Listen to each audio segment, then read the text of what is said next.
내 삶에 임하신 주 모든 두려움 덮으시네. 주 나의 모든 것 주님만 의지하리. 눈을 들어 주님만 바라보리. 주님을 예배하는 것 주님을 기뻐하는 것 나의 맘과 뜻 다해 주님 더 알기 원하네. 주님을 사랑하는 것 주님을 갈망하는 것 나의 유일한 소망이라. 할렐루야. 오늘도 말씀과 기도로 하루를 여는 여러분을 사랑하고 축복합니다. 대부분의 공동체나 조직은 공정과 상식 그리고 평등한 관계에 대해서 말하지요. 하지만 실제로 어떤 일이 벌어지면 이야기했던 것과 다른 일들이 벌어지는 것을 보게 됩니다. 자신의 편에 있다고 생각한 사람들에게는 관대하고 힘이 없는 사람들에게는 냉정한 태도를 보이죠. 게다가 불리한 상황이 오면 그동안 외쳤던 원칙은 슬그머니 사라져버립니다. 사람들은 그때 이 말은 진짜가 아니었구나 라는 것을 깨닫게 됩니다. 그리고 그 순간부터는 아무리 좋은 말을 한다 하여도 아무리 멋진 구호를 외쳐도 사람들은 더 이상 귀 기울이지 않습니다. 말은 살아있는 듯 보이지만 신뢰는 이미 무너진 상태가 되었기 때문이죠. 오늘 본문은 바로 이런 상황을 다룹니다. 사람들은 하나님의 이름을 말하지만 하나님의 뜻은 삶에 없었던 사람들에 대한 이야기입니다. 함께 묵상 하나님 말씀은 미가 3장 1절로 12절까지입니다. 말씀 듣고 묵상 나눔하겠습니다. 내가 또 이르노니 야곱의 우두머리들과 이스라엘 족속의 통치자들아 들으라. 정의를 아는 것이 너희의 본분이 아니냐. 너희가 선을 미워하고 악을 기뻐하여 내 백성의 가죽을 벗기고 그 뼈에서 살을 뜯어 그들의 살을 먹으며 그 가죽을 벗기며 그 뼈를 꺾어 다지기를 냄비와 솥 가운데에 담을 고기처럼 하는도다. 그때 그들이 여호와께 부르짖을지라도 응답하지 아니하시고 그들의 행위가 악했던 만큼 그들 앞에 얼굴을 가리시리라. 내 백성을 유혹하는 선지자들은 이에 물 것이 있으면 평강을 외치나 그 입에 무엇을 채워주지 아니하는 자에게는 전쟁을 준비하는도다. 이런 선지자에 대하여 여호와께서 이르시되 그러므로 너희가 밤을 만나리니 이상을 보지 못할 것이요 어둠을 만나리니 점치지 못하리라. 이 선지자 위에는 해가 져서 낮이 캄캄할 것이라.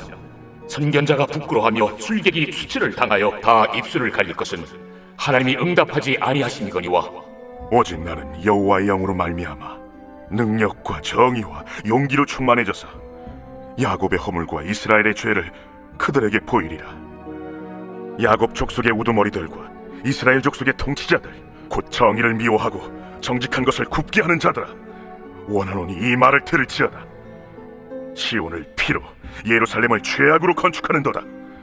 그들의 우두머리들은 뇌물을 위하여 재판하며 그들의 제사장은 삭슬 위하여 교훈하며 그들의 선지자는 돈을 위하여 점을 치면서도 여호와를 의뢰하여 이르기를 여호와께서 우리 중에 계시지 아니하니야.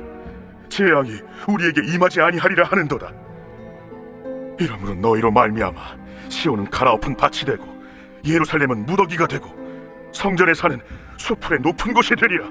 오늘 본문은 이스라엘 사회를 지탱하던 당시 통치자들의 모습을 미가가 고발하며 하나님의 뜻을 전하는 내용을 다루고 있습니다. 미가는 당시 지도자들에게 어떤 모습이 그들에게 마땅한 모습인지를 지적하며 실상 그렇지 못한 어떤 모습들에 대해 고발하고 있을까요? 1절과 2절입니다. 내가 또 이르노니 야곱의 우두머리들과 이스라엘 족속의 통치자들아 들으라.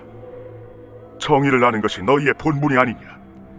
너희가 선을 미워하고 악을 기뻐하여 내 백성의 가죽을 벗기고 그 뼈에서 살을 뜯어. 미가는 통치자들이라면 마땅히 정의를 알아야 하는 것이 아니냐고 지적하면서 그들의 모습이 반대의 모습임을 고발하고 있습니다. 하나님이 보시기에 그리고 미가의 눈에 정의를 외면한 지도자들의 모습은 보호자가 아니라 가해자였습니다. 그들은 하나님께서 원하시는 정의를 몰랐던 것이 아닙니다. 알았지만 불편했기 때문에 외면했던 것이죠. 하나님을 제대로 믿지 못하는 자들에게 정의는 언제나 불편합니다. 정의는 본인에게 손해를 보게 한다고 느끼게 하고 단지 약자의 편에만 서 있는 것이라고 여기게 하기 때문입니다. 신앙은 옳다는 것을 알면서도 지나칠 때 무너지기 시작하는 것입니다. 신앙은 얼마나 아느냐로 유지되지 않습니다. 신앙은 어느 편에 서느냐로 드러날 뿐입니다. 사랑하는 성도 여러분, 나는 오늘 하나님의 정의를 사랑하는 것을 마땅히 여기고 그 편에 서기를 소원하고 있나요? 이는 내 삶의 주인을 하나님으로 여기느냐 아니면 나로 여기느냐에 따라 달라집니다. 바라기는 살아계신 하나님이 우리 삶의 주인임을 고백하며 하나님의 정의를 같이 바라며 그 뜻이 이루어지기를 소원하는 복된 하나님의 자녀들 되길 간절히 소원합니다. 그렇다면 하나님은 이런 모습의 이스라엘 통치자들에게 어떻게 행할 것이라고 말씀하실까요? 4절입니다.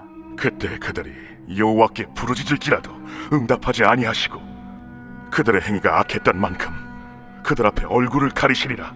그때에 그들이 부르짖을지라도 응답하지 않겠다고 말씀하십니다. 그들 앞에서 얼굴을 가리시겠다고 말씀하는 것이죠. 이 말씀은 참 두려운 말씀입니다. 하나님이 응답하지 않으신다는 말씀이기 때문입니다. 왜 이런 일이 생길까요? 하나님을 주인으로 모시지 않고 단지 문제 해결사처럼 이용하려고만 하기 때문이죠. 하나님을 경외하지 않는 사람들은 잘 될 때에는 하나님 없이 살고 어려워질 때만 하나님을 찾습니다. 이 모습은 믿음이라기보다 필요에 따른 호출이라고 보는 것이 마땅합니다. 하나님은 입술의 기도만 듣는 분이 아니십니다. 그 기도하는 자의 삶의 방향을 보시는 분이십니다. 이는 하나님을 어떤 분으로 여기느냐가 반영된 모습이기 때문입니다. 삶은 하나님과 상관이 없는데 기도만 뜨겁다면 그 기도는 점점 공허해질 수밖에 없습니다. 사랑하는 성도 여러분, 나는 하나님을 사랑해서 찾습니까? 아니면 상황이 급해질 때에만 찾고 있습니까? 인생 전체를 스스로 오롯이 책임질 수 있는 사람은 아무도 없습니다. 인생은 자신의 뜻대로 되지만은 않기 때문이죠. 바라기는 살아계신 하나님을 경외하며 언제나 주님을 찾고 구하며 모든 것이 주의 은혜임을 고백하는 복된 하나님의 자녀들 되길 간절히 소원합니다. 그렇다면 실제적으로 하나님이 함께 하시지 않는 이율배반적인 모습의 삶은 어떻게 될까요? 11절, 12절입니다.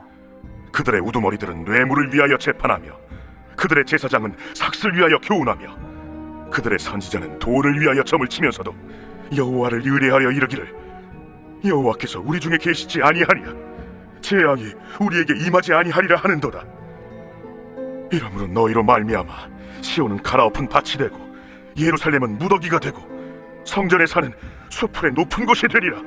사람들은 스스로 하나님이 우리 가운데 계신다고 말하지만 실질적으로 하나님이 함께하지 않는 인생이라면 그들의 삶은 곧 무너질 것입니다. 그들의 삶은 하나님과 함께하는 삶과는 다른 모습이었습니다. 제사장은 값을 받고 가르쳤고 선지자는 돈을 위해 예언하였으며 지도자는 불의를 행하면서도 하나님의 이름만 앞세웠던 것입니다. 하나님은 이런 모습을 신앙이라 하지 않습니다. 하나님은 그들을 보호하지 않으시죠. 오히려 그들의 모습을 드러내십니다. 하나님은 성전이 있다고, 교회에 다닌다고, 신앙의 말을 쓴다고 해서 함께 하시는 것은 아니라고 말합니다. 하나님은 그 뜻이 준행되어지는 그 자리에 함께 하십니다. 사랑하는 성도 여러분, 오늘 우리는 이스라엘 사회를 지탱하던 당시 통치자들의 모습에 대해 미가가 고발하며 하나님의 뜻을 전하는 내용을 묵상하였습니다. 다음 질문들을 통해 말씀을 정리하고 더 깊게 묵상해 보기 원합니다. 우리는 하나님의 뜻을 이루기를 소원하며 정의 가운데 살아가려고 애쓰고 있나요? 아울러 하나님과 함께하는 삶은 하나님의 뜻대로 살아가는 가운데 하나님께 간구하며 서는 삶임을 믿으시나요? 주님과 함께 살아가기 위해 지금 당장 할 수 있는 일은 무엇이 있을까요? 묵상하신 대로 주님 앞에 나아가 찬란하게 빛나길 간절히 소원합니다. 다 함께 기도하겠습니다.